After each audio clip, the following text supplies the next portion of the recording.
Stay woke, people. Look at that. Not that. The gun. Look at it.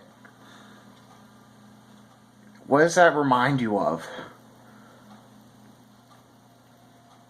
Airsoft in fucking video games. Hashtag Ubisoft. We're getting deeper and deeper into this rabbit hole.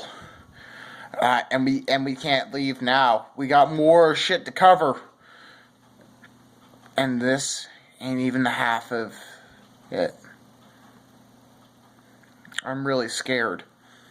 I knew all of this coming into what I was doing, but new information gets leaked and stuff all the time.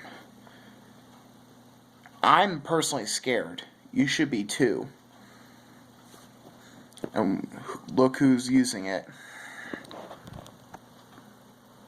Grom.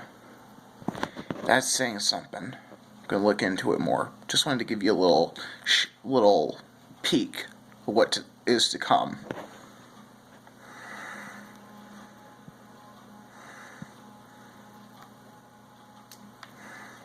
Stay woke.